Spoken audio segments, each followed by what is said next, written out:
Hello friends, welcome back to my channel. तो आज की इस वीडियो में मैं आपको एक्सप्लेन करने वाली हूँ 2006 में आई मूवी प्रोवोक, जिसका मतलब है उकसाना। So without wasting time movie का एक्सप्लेनेशन स्टार्ट करते हैं। मूवी स्टार्ट होती है यूके से, जहाँ पर किरणजीत आलूवालिया नाम की एक पंजाबी लेडी रहती है। वो अपने बच्चों के साथ घर के बाहर बैठी है क्योंकि कुछ देर पहले उसके घर में आग लगी थी। तब उसके पति सो रहे थे और वो आग में बुरी तरह से जल गए थे। अभी पुलिस आई है और इन्वेस्टिगेशन कर रही है। किरणजीत बहुत ही सदमे में थी। उसे समझ नहीं आ रहा था कि क्या हो रहा है। उसका हस्बैंड हॉस्पिटल में कहता है कि किरण ने ही उसे जलाने की कोशिश की है और पुलिस को भी घर में इस तरह के एविडेंस मिलते हैं जिससे क्लियर हो जाता है कि किसी ने उसे जलाने की कोशिश की है। अब किरण और बच्चों के अलावा घर में कोई नहीं था, तो पुलिस को भी यकीन हो जाता है कि किरण ने ही ये सब कुछ किया है। पुलिस किरण को इन्वेस्टिगेशन के लिए ले जाती है। पुलिस किरण से काफी सारे सवाल पूछती है, लेकिन वो कोई भी जवाब नहीं देती। लास्ट में वो सिर्फ इतना कहती है कि वो सिर्फ अपने पति को तकलीफ देना चाहती थी, जैसी वो उसे देता है।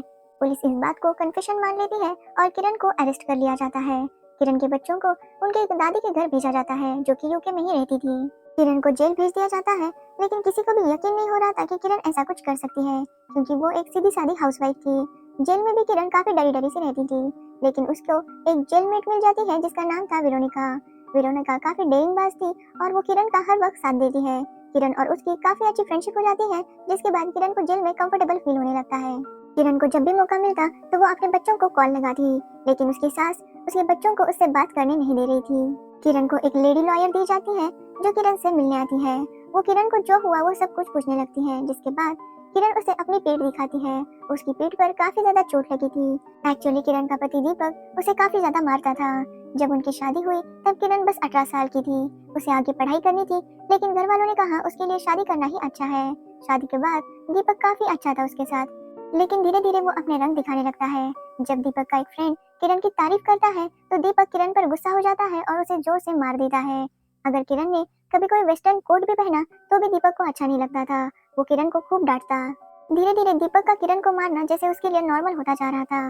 दीपक का बाहर अफेयर भी चल रहा था और वो सारे पैसे उस पर ही उड़ाता था, जिसकी वजह से घर में पैसे कम पड़ रहे थे। किरण जब भी उसको इस बारे में पूछती वो किरण को मारता और चुप करा देता। किरण जब दूसरे बच्चे से प्रेग्नेंट थी तब दीपक उसे धक्का दे देता है, जिसकी वजह से वो स्टेज से गिर जाती है।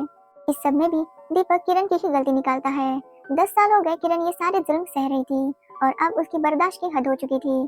जब दीपक ने फिर से उसे पीटा तो वो बहुत ज्यादा तंग आ चुकी थी। दीपक जब सो रहा था तो किरण उसके ऊपर एक केमिकल डाल देती है और आग लगा देती है, जिससे दीपक की बॉडी बुरी तरह से जल जाती है।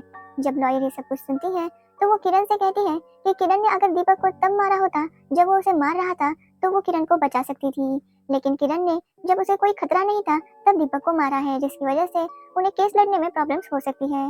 लेकिन वो कोशिश करेगी कि किरण की सजा कम से कम करवाए। ये न्यूज हर तरफ फैल जाती है कि किस तरह एक हिंदुस्तानी लेडी ने अपने पति को मारने की कोशिश की। ये जब एक सोशल वर्कर राधा दलाल नाम की लेडी पढ़ती है तो वो किरण की मदद करना चाहती थी, क्योंकि उसका कहना था कि क्यों कोई पत्नी अपने पति को ऐसे ही जलाने की कोशिश करेगी, जरूर कोई ना कोई रीजन होगा, जिसकी वजह से वो किरण से मिलने आती है। लेकिन किरण उसे कहती है कि वो अपनी कहानी किसी को भी नहीं बताना चाहती, क्योंकि उसे शर्म आती है। वैसे भी किरण को लग रहा था कि उसने काफी गलत किया है अपने पति को जलाने की कोशिश करके।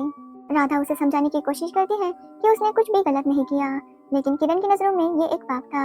तभी खबर आती है कि किरण के पति दीपक की मौत हो चुकी है, इसलिए अब किरण को बचाना और ज्यादा मुश्किल हो रहा था।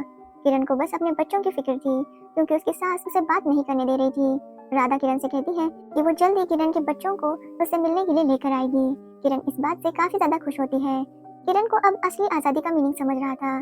जो आजादी उसे घर में नहीं मिल रही थी वो जेल में मिल रही थी। वो जेल में भले थी पर खुश थी। वहाँ पर वो इंग्लिश सीख रही थी और काफी नई नई चीजें उसे समझ में आ रही थी। अब डरी डरी और सहमी रहने वाली किरण थोड़ी सी कॉन्फिडेंट हो गई थी। किरण लेकिन अपनी स्टोरी सबके सामने बताना नहीं चाहती थी, इसलिए वो कोर्ट रूम में भी कुछ नहीं कहती और उसे 12 साल की सजा हो जाती है।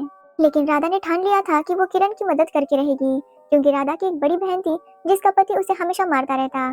जब भी राधा अपनी बहन को उन चोटों का रीजन पूछती तो उसकी बहन कोई ना कोई बहाना बना देती। एक दिन इस सब से तंग आकर उसकी बहन ने सुसाइड कर लिया और उसका हस्बैंड अभी फिलहाल आराम की जिंदगी जी रहा है। इसलिए राधा हर उस औरत की मदद करना चाहती है जो इस तरह के डोमेस्टिक वायलेंस का शिकार होती है। इसलिए वो किरण के सास के घर जाती है। उसकी सास बच्चों को उसके साथ नहीं भेज रही थी, तो किरण उसे एक झूठा कोर्ट नोटिस दिखाती है, जिसके बाद वो डर जाती है और बच्चों को भेज देती है किरण से मिलने। किरण बच्चों को मिलकर काफी ज्यादा खुश हो जाती है। अब वो चाहती थी कि वो जल्द से जल्द जेल से बाहर आ जाए। वो वेरोनिका को भी राधा से मिलवाती है। राधा वेरोनिका को बताती है कि वो किरण के केस में फिर से कोर्ट में अपील कर सकती है, लेकिन उसके लिए उन्हें एक अच्छा वकील करना होगा जिसकी फीस के पैसे उनके पास नहीं थे। तो वेरोनिका उसे एक टॉप के लॉयर का नंबर देती है और उससे मिलने जाने के लिए कहती है। राधा जब वहाँ जाती है तो वो लॉयर उसकी केस एक्सेप्ट कर लेता है, वो भी विदाउट एनी फीस। तब पता चलता है कि वो लॉयर वेरोनिका का भाई है, लेकिन वेरोनिका ने कभी भी उसकी कोई भी मदद नहीं ली, यहाँ तक कि वो खुद जेल में है लेकिन फिर भी उसने अपने भाई की मदद नहीं ली। लेकिन उसने किरण के लिए उसे कॉल किया और वो अपनी बहन की मदद जरूर करेगा। वो किरण का केस फिर से रीओपन कर देता है। तो वही राधा किरण की स्टोरी मैगजीन में छाप देती है और उसे हर तरफ फैला देती है, जिससे किरण को पब्लिक का सपोर्ट मिल जाता है।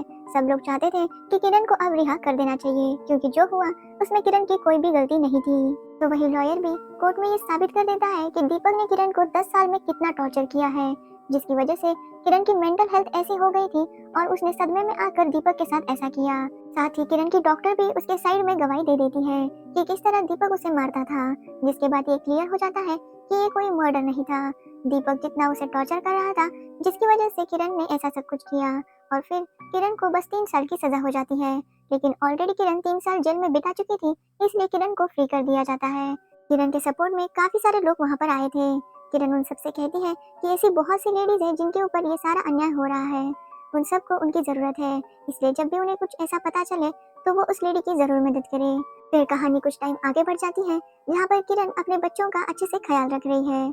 अब डरी हुई सी किरण एक कॉन्फिडेंट एंड इंडिपेंडेंट लेडी है और इस तरह से ये मूवी एंड हो जाती है।